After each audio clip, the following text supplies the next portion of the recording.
tuas promessas pra mim.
Senhor, toda a terra e cantemos poder, majestade, louvores ao Rei.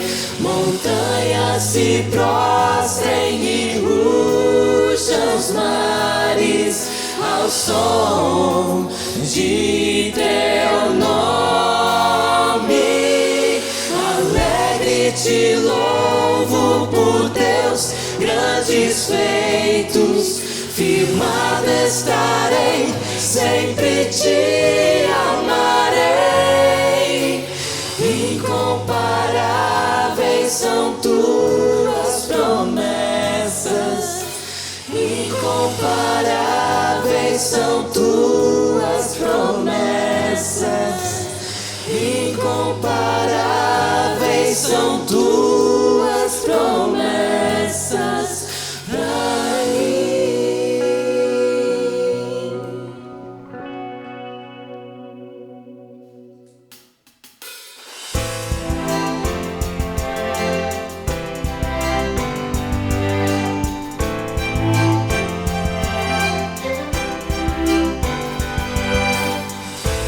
Disseste que nunca me deixaria, disseste que a vida me abalaria, disseste que no mundo eu teria aflições. Mas eu sei, quando o mundo cai ao meu redor, teus braços me seguram. Quando o mundo cai ao meu redor,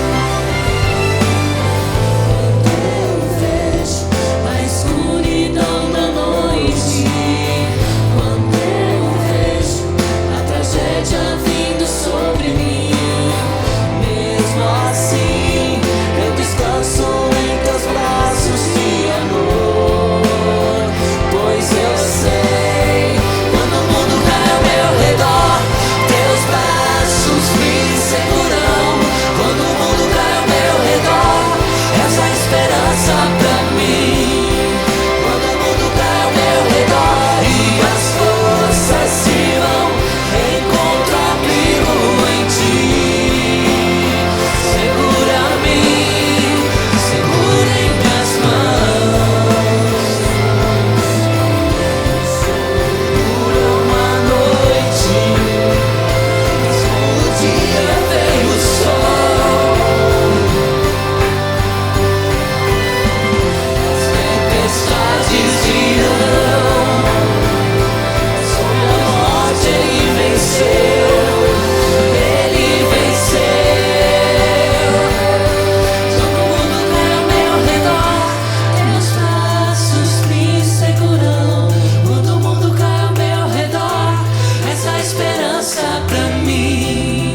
Quando o mundo cai ao meu redor e as forças se vão, encontro abrigo em ti. Segura-me. Quando o mundo cai ao meu redor, teus braços me seguram. Quando o mundo cai ao meu redor, essa esperança pra mim. Quando o mundo cai ao meu redor e as forças se vão, encontro abrigo em ti. Segura-me, segura em minhas mãos.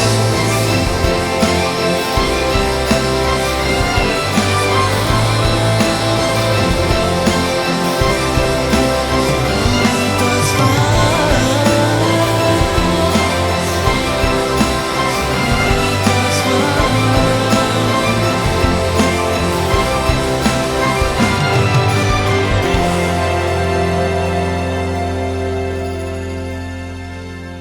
Cantando essa música, eu lembrei de uma passagem que fala lá em Mateus 14.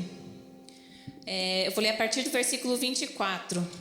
Entretanto, o barco já estava longe, a muitos estádios da terra, açoitado pelas ondas, porque o vento era contrário. Na quarta vigília da noite, foi Jesus ter com eles, andando por sobre o mar. E os discípulos, ao verem-no andando sobre as águas, ficaram aterrados e exclamaram: "É um fantasma!" E tomados de medo, gritaram. Mas Jesus imediatamente lhes disse: "Tende bom ânimo, sou eu, não temais." Respondendo-lhe Pedro, disse: "Se és tu, Senhor, manda-me ir ter contigo por sobre as águas." E ele disse: "Vem." E Pedro, descendo do barco, andou por sobre as águas e foi ter com Jesus. Reparando, porém, na força do vento, teve medo e, começando a submergir, gritou: "Salva-me, Senhor!" E prontamente Jesus, estendendo a mão, tomou e lhe disse: "Homem de pequena fé, por que duvidastes?" Essa música lembra bastante essa parte. Eu acho que principalmente porque enquanto Jesus estava olhando, enquanto Pedro estava olhando para Jesus, nada aconteceu com ele. Ele pôde andar por sobre as águas, fazer algo que é humanamente impossível. Ele conseguiu fazer, mas porque ele estava olhando para Jesus. A partir do momento em que ele começou a olhar as ondas, as circunstâncias, o que estava acontecendo ao redor dele, ele começou a se afogar. E eu acho que é isso que acontece na nossa vida também. Muitas vezes a gente, se a gente tentar nós mesmos tomarmos controle da nossa vida, das coisas que estão acontecendo ao nosso redor, confiar no que a gente consegue ou pode fazer, vai acabar afundando. Agora, se a gente começa a focar em Deus e simplesmente confia nele e entrega para ele, o impossível pode acontecer, mas porque é ele que vai estar guiando.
Senhor somos nós. E aqui nessa música fala que vem incendiar meu coração é o teu altar. Vamos tomar consciência disso, que a gente está diante do Deus Todo-Poderoso e realmente render a Ele glória, honra por tudo que Ele é. Tem um momento agora de oração, de louvor a Ele, gratidão, de reconhecimento pelo que Ele é e pelo que Ele tem feito por tua vida.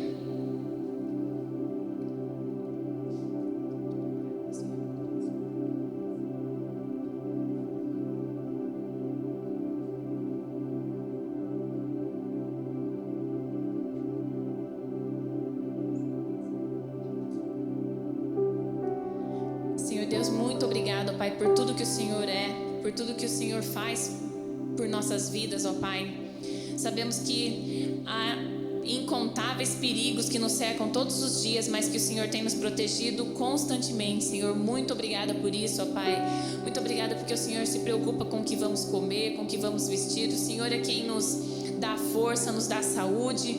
O Senhor é quem prepara todas as pessoas com quem vamos conviver, ó Pai, que realmente possamos ser bênçãos, ó Pai, para as pessoas que estiverem ao nosso redor, que possamos realmente refletir o Teu amor e a Tua graça para as pessoas que convivem conosco, Senhor. Ajude-nos, ó Pai, a realmente ser um templo agradável ao Espírito Santo, Senhor. Que todas as nossas ações, atitudes, palavras, que tudo que estiver em nosso coração possa ser agradável ao Teu Espírito, ó Pai. Que o Senhor realmente possa se alegrar, ó Pai, do que tem visto através das nossas vidas, ó Pai. Sabemos que constantemente falhamos, erramos, fazemos muitas coisas que Te deixam triste, ó Pai. Mas principalmente nos ajude a arrepender, ó Pai, a reconhecer sobre esses erros e constantemente pedir perdão, ó Pai. Pedir para que o lavar regenerador e transformador do sangue de Jesus possa passar por nossas vidas e nos purificar e nos fazer conforme a Tua graça, ó Pai, conforme a Tua vontade, ó Pai. Obrigada por tudo que o Senhor é, Senhor. Nesse momento pedimos para que o Senhor possa tranquilizar os nossos corações, a nossa mente, para que possamos ouvir mais a Tua palavra, ouvir atentamente, Senhor, para que realmente a Sua palavra possa ser uma semente caindo em solo fértil, ó Pai, em solo que realmente poderá florescer a Tua palavra, ó Pai, que possamos realmente praticar tudo que ouvimos hoje, Senhor. Trabalhe com os nossos corações e as nossas vidas. Que o Teu nome seja engrandecido em todo o tempo. Em nome de Jesus. Amém. Mais uma vez, estamos juntos em espírito, adorando ao Senhor, louvando o Seu nome, bendizendo, porque Ele é digno de receber toda a expressão da nossa alma, do nosso coração. Quero meditar com vocês no primeiro livro dos Reis, capítulo 19. Primeiro livro dos Reis, capítulo 19. Você tem a sua Bíblia, pode acompanhar a leitura de alguns versículos por ela, pode acompanhar pelo seu celular, pode acompanhar também a exibição desses primeiros versículos através deste instrumento. Primeiro livro dos Reis, capítulo 19, a partir do versículo 1. Mais uma experiência do profeta Elias. Diz assim o versículo 1: Acabe fez saber a Jezabel tudo quanto Elias havia feito e como matara todos os profetas à espada. Então Jezabel mandou um mensageiro a Elias a dizer-lhe: Façam-me os deuses como lhes aprouver, se amanhã a estas horas não fizer eu a tua vida como fizeste a cada um deles. Temendo, pois, Elias levantou-se e para salvar sua vida se foi. Até o versículo número 3, primeira parte dele. Verdades grandiosas tinham sido reveladas naqueles últimos 3 anos e meio. Na crise da seca, Deus sustentou com graça a Elias diariamente, mostrando que só Ele é a provisão oportuna. No confronto com os falsos profetas, Deus se manifestou com poder, mostrando que só Ele é o Deus vivo. Na batalha da oração perante o rei Acabe, para que voltasse a chover sobre a terra, Deus agiu com misericórdia, mostrando que só Ele é soberano, infalível. Tais fatos deveriam ter firmado o ânimo de Elias definitivamente. Não devemos nos esquecer, porém, das palavras de Tiago. Elias era homem semelhante a nós, sujeito aos mesmos sentimentos. Quando chegou aos ouvidos do servo do Senhor a notícia de que Acabe contara à sua esposa tudo o que havia acontecido, e como a mulher se enfureceu e jurou matar todos os profetas do Senhor, e que ele era o alvo principal, Elias temeu muito, se abateu, se apavorou e se fechou dentro de si. E ainda se enclausurou dentro de uma caverna lá no Monte Horebe. Dá para a gente imaginar tal cena? O grande profeta Elias, homem cuja vida pode ser caracterizada como uma vida de milagres, uma vida de vitórias no confronto com o inimigo, agora apavorado e com muito medo. Mas é o que o texto diz. Na psicologia, o medo é uma sensação de ameaça terrível. E ele é tão medroso que nunca vem sozinho. Traz em sua companhia a insegurança, a preocupação, a ansiedade, o pânico, o estresse, o desânimo, a falta de esperança, a covardia.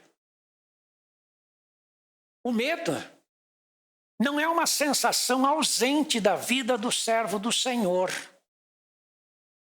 Ele aparece várias vezes e de modo muito terrível para mostrar ao crente quão frágil ele é, quão limitado, quão dependente. Mas a boa notícia nisso tudo é que o medo pode ser vencido. Hoje eu vou falar sobre o medo. E eu vou apelidar o lugar onde Elias ficou em Horebe como a caverna do medo. Este também, aliás, será o meu tema. E quero apresentar 4 procedimentos que podemos ter para ajudar alguém a superar o medo. A sua crise atual pode não ser o medo. Pode ser outra. Pode ser a angústia, pode ser a ansiedade, pode ser a depressão, a desconfiança, a incerteza, Mas, muito provavelmente, os mesmos 4 procedimentos que eu vou citar podem ser utilizados para ajudá-lo a vencer aquilo que está te acontecendo. O primeiro desses procedimentos é o fortalecimento. Uma das primeiras áreas em que o medo ataca é o corpo do indivíduo.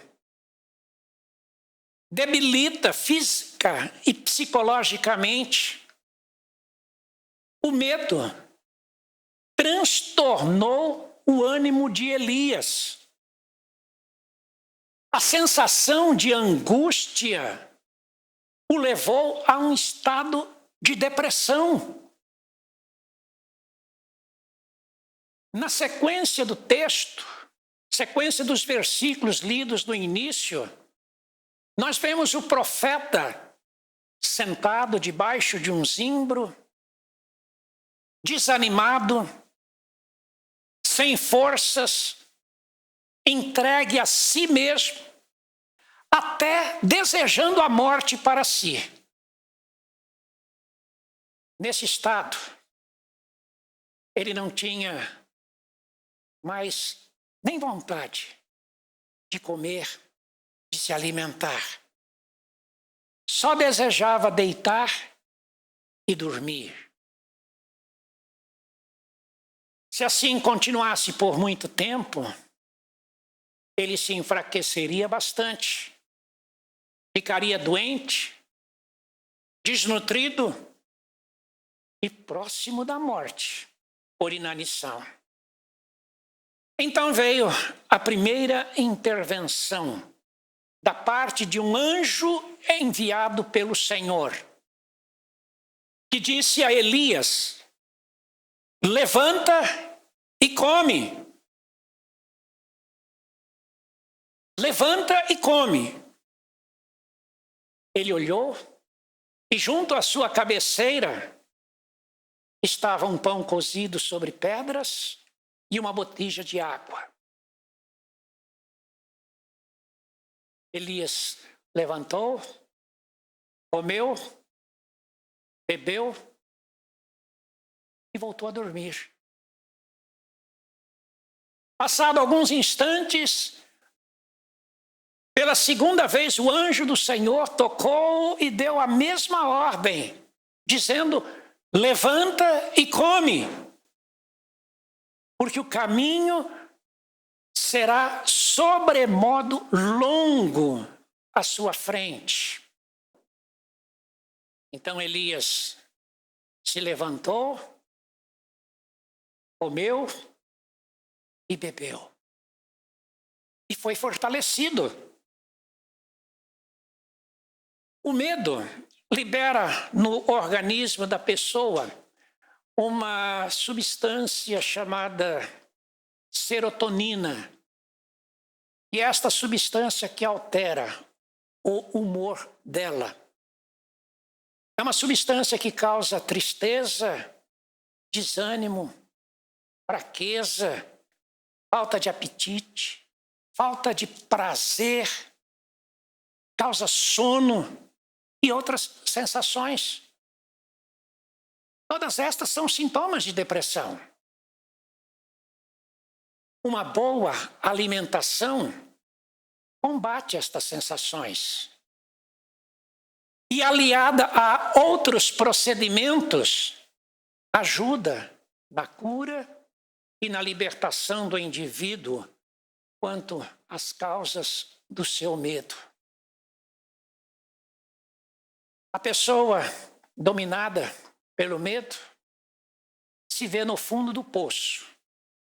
Para ela é chegado o seu fim. Por isso, pede a morte para si. Mas se ela entender que atravessa apenas uma fase difícil e que pode sair dela, então ela compreenderá que há uma estrada à sua frente. E se ela querer se ajudar, então ela vai se alimentar e as energias desse alimento ajudarão a trazer de volta a força, o ânimo, a disposição, o senso de utilidade, a esperança, a vontade de viver, coisas tais que possibilitarão caminhar pela estrada à sua frente. Fortalecido no corpo, é a primeira providência que devemos ter para com aquele que está com medo. Ajudá-la a se alimentar, mesmo que no começo ela não tenha vontade, mas insistir para que ela coma. Com a força da comida que Deus preparou, Elias se levantou e caminhou por 40 dias e 40 noites, até chegar ao monte de Deus que estava em Horebe. Fortalecimento. O segundo procedimento é o confronto. Elias poderia muito bem ser chamado de o homem das cavernas. Nós já vimos Elias numa caverna no capítulo 17. E agora neste capítulo 19, outra vez, ele se enfia numa caverna. Então, nesse lugar me veio a palavra do Senhor. Que fazes aqui, Elias? Que fazes aqui? Essa pergunta é extremamente importante no auxílio para quem está atravessando uma crise. Porque denota um confronto com aquilo que está causando o medo. E o que chama a atenção é a ordem no texto onde o confronto aparece. Não antes, mas depois do primeiro procedimento que foi o fortalecimento. Primeiro ele precisava se alimentar para que o ânimo voltasse. Ânimo até para poder pôr para fora o que estava sentindo. Agora, o fragilizado se sentia melhor e em condições de falar sobre a causa do seu medo. Por que ele estava ali? O que estava acontecendo de fato? O que ele estava sentindo? Qual a razão do seu abatimento? Como tudo aconteceu? Fortalecido, Elias pôde responder: tenho sido zeloso pelo Senhor, Deus dos exércitos, porque os filhos de Israel deixaram a tua aliança, derribaram os teus altares e mataram os teus profetas à espada. E eu fiquei só. E procuram tirar-me a vida. Oh, coitado, diriam alguns. A revelação de um que está com medo não deve ser levado na brincadeira. Por mais que a causa revelada possa parecer a quem ouve algo tão simples, tão banal até, precisa ser levado a sério. Medo é coisa séria. Todo mundo, em algum momento da vida, passa pelo medo. E até mesmo aquele que não tem medo de dizer que não tem medo. Elias estava com medo da morte. Não da morte em si, porque em seu desânimo, ele até pediu para que Deus o levasse. Mas o que Elias sentia era o medo da tortura que o levaria à morte. Ele disse: procuram tirar-me a vida. Essa era a ameaça que o aterrorizava. Agora, mais do que a gente falar alguma coisa para ajudar alguém que está com medo, enfraquecido, desanimado, ansioso, depressivo, seja lá a sensação qual estiver passando, é preciso fazer-lhe perguntas inteligentes. Como esta feita pelo anjo do Senhor: que fazes aqui? Perguntas como estas fazem o fragilizado a se abrir, a exteriorizar o que se passa em seu íntimo. Este pôr para fora traz libertação, traz alívio. O confronto não tem por finalidade questionamento, ou seja, oferecer algum tipo de juízo, se está certo, se está errado, se tem razão ou se não tem razão o seu medo. O confronto tem por objetivo fazer o indivíduo pôr para fora o que se passa em seu interior.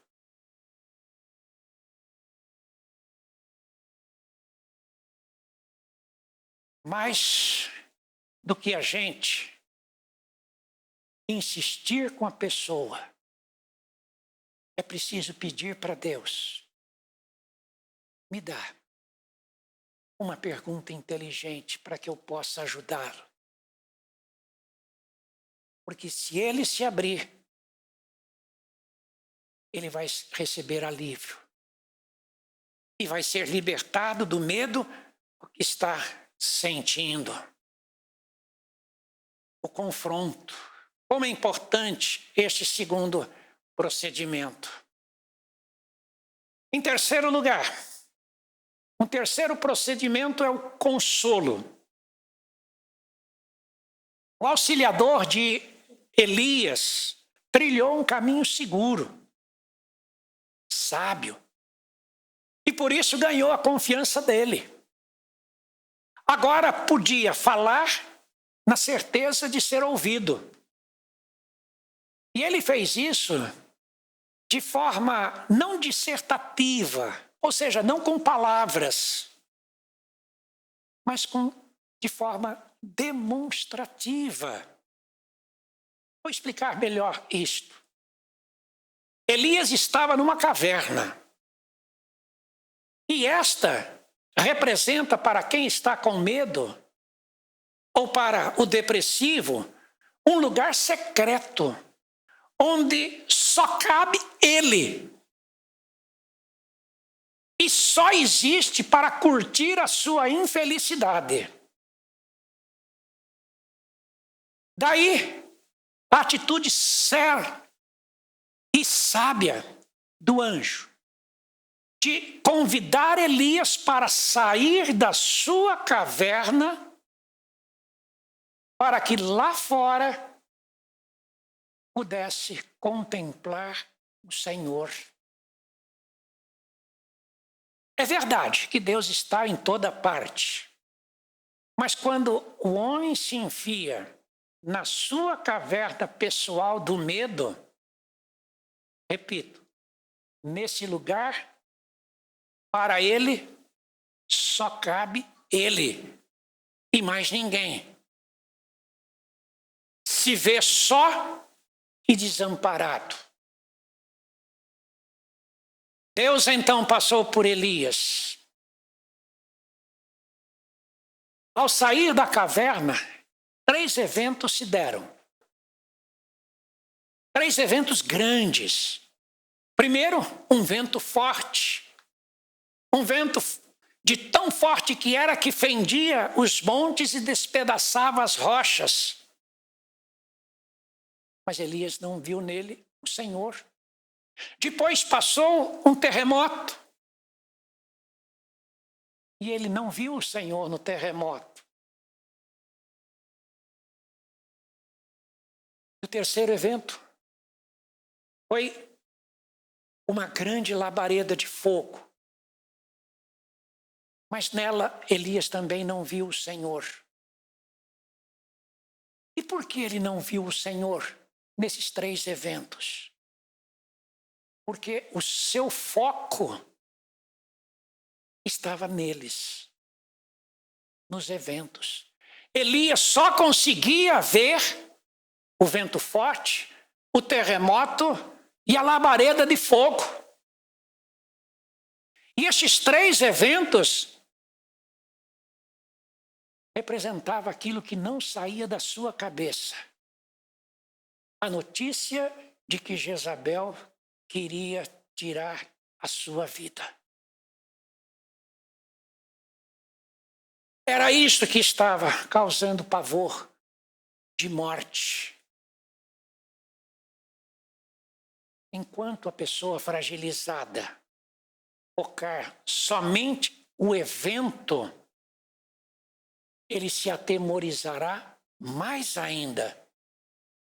Porque as provações da vida são ameaçadoras, são gigantescas, são perigosas e têm poder enorme de paralisação e de destruição.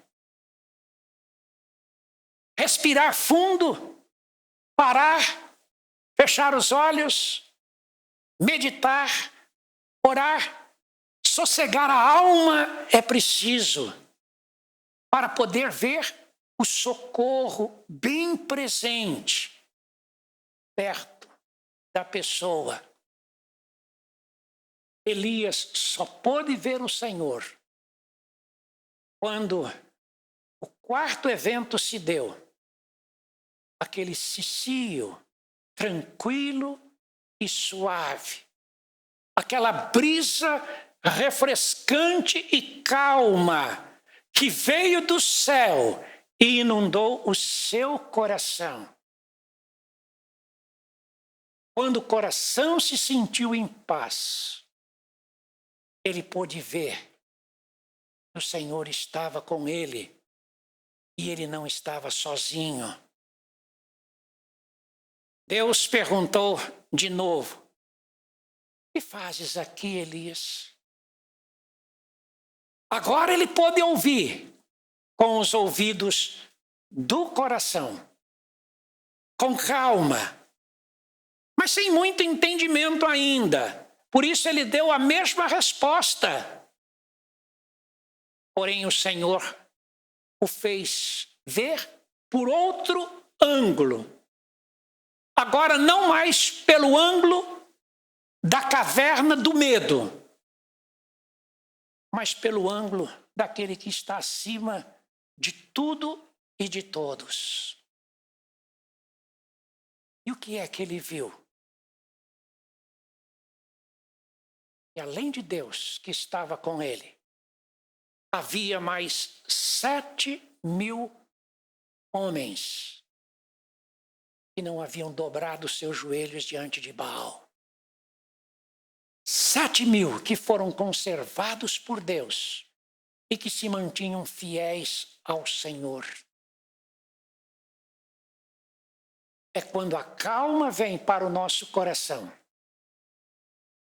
é que nós podemos ver que não estamos sozinhos na luta. Deus está conosco. E Deus conservou um tanto de gente que está ao nosso redor para nos ajudar, para nos apoiar, para nos auxiliar. Nas provações da vida, precisamos entender que o que acontece conosco, sem tirar a realidade e a implicação do evento, não é coisa reservada só para nós. como se somente nós fôssemos vítimas de tragédias. A Bíblia diz que sofrimentos iguais aos nossos acontecem a outros irmãos que estão espalhados pelo mundo todo. Mas precisamos lembrar que Deus está sempre presente, cuidando de nós e sempre provendo pessoas ao nosso lado para caminhar junto conosco a estrada da vida. E finalmente, o quarto procedimento é a ocupação. A crise, a provação, a luta, como temos estudado, são testes a que Deus nos submete para qualificar a nossa vida e mostrar que estamos em processo de desenvolvimento e de aperfeiçoamento. Aperfeiçoamento do nosso caráter, da nossa fé e também do serviço a que nos foi atribuído. Se olharmos apenas para os eventos que trazem o teste, seremos impactados de tal forma que não restará forças e ânimo para prosseguir. Ao contrário, ficaremos entregues a uma postura passiva de tristeza, de desânimo, de fraqueza, de sonolência e morbidão. Temos de erguer a cabeça para enxergar que há outras pessoas ao nosso lado. Estão conosco nos ajudando, nos apoiando, nos incentivando. Erguer a cabeça e crer que Deus não nos abandonou. Ele está junto, segurando as nossas mãos e dizendo: não temas, porque eu sou contigo. Não te assombres, porque eu sou o teu Deus. Eu te fortaleço, eu te ajudo e te sustento com a minha destra fiel. Elias já tinha se alimentado. Já sabia a razão da sua tristeza. Já tinha sido consolado quanto ao fato de não estar sozinho. Por isso, não havia mais motivo para desejar a morte. Agora, para prosseguir, ele só precisava de uma coisa: de uma ocupação, de uma tarefa, de uma missão, de uma responsabilidade.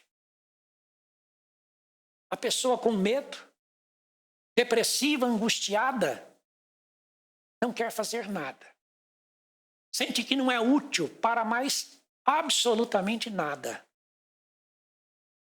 Porém, se ela entender que há algo que ela ainda pode fazer, se ela ainda tiver uma ocupação, uma atividade, uma missão para desempenhar, então o quadro será outro. Vai mudar. O Senhor disse para Elias para que voltasse para o seu caminho. Porque 3 coisas ainda restava ele fazer. Primeiro, ungir a Azael, rei da Síria. Depois, ungir a Jeú, rei sobre Israel. E em terceiro, ungir a Eliseu, profeta em lugar dele.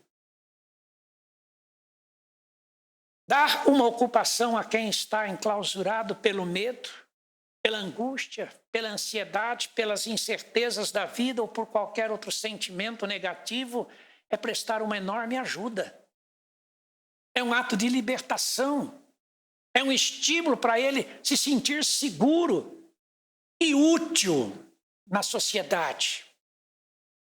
É preciso mostrar para ele que a vida não acabou. E tem coisa que precisa ser feita e só ele pode fazer porque ele faz bem feito. Uma ocupação. Ter o que fazer ajuda a pessoa a seguir em frente. Devemos lembrar que a ociosidade, ela paralisa ela adoece e pode matar a pessoa. Cuidemos, pois, de não deixar ninguém sem fazer nada. Todos têm uma importância e uma missão. É preciso avivá-la em sua mente e ajudá-la a cumprir com suas responsabilidades. Elias ainda tinha uma missão a cumprir e deveria executá-la com zelo. Seu fim não era chegado. Por mais que Jezabel estivesse à sua procura, a vida dele estava nas mãos de Deus e não de Jezabel. E nós sabemos como é que Deus o chamou à sua presença. Não pelas mãos daquela ímpia mulher, mas pelas mãos do Todo-Poderoso. Concluindo, você e eu não somos os únicos a ficar com medo. A Bíblia fala do rei Josafá, rei de Judá, que teve um medo enorme quando um grande e poderoso exército marchava contra ele. Elma lembrou a passagem de Jesus andando por sobre as ondas ao encontro dos discípulos, Pedro e os apóstolos apavorados, com medo, pensando tratar-se de um fantasma. Medo é uma terrível sensação de ameaça, presente na vida dos seres humanos, que está prestes a devorá-los. E nós não estamos livres de sentir medo. Tenhamos, pois, confiança em Deus e aceitemos com humildade e de bom grado a ajuda do alto, através daqueles que Deus põe à nossa volta, para com sua presença, com sua palavra, com sua mão estendida, possa também nos ajudar, nos incentivar, nos apoiar, nos abraçar e dizer que estão junto conosco. Lembrando de 1 João, que diz que o amor lança fora o medo. Deus nos ama e perto de nós tem pessoas que também nos amam e que estão dispostas a nos ajudar. Termino o nosso texto dizendo que partiu Elias dali. A caverna do medo ficou para trás. O medo foi vencido. E assim também será vencido na minha vida e na sua vida. Vamos orar? Pai, nós te damos graças, te louvamos e bendizemos o nome, porque o Senhor está conosco dia após dia e nos ajuda em todas as situações da vida, especialmente naquelas quando estamos tomados por grande medo, por grande aflição, pelas apreensões, pelas incertezas que a vida nos traz. Traz paz ao nosso coração, ó Deus.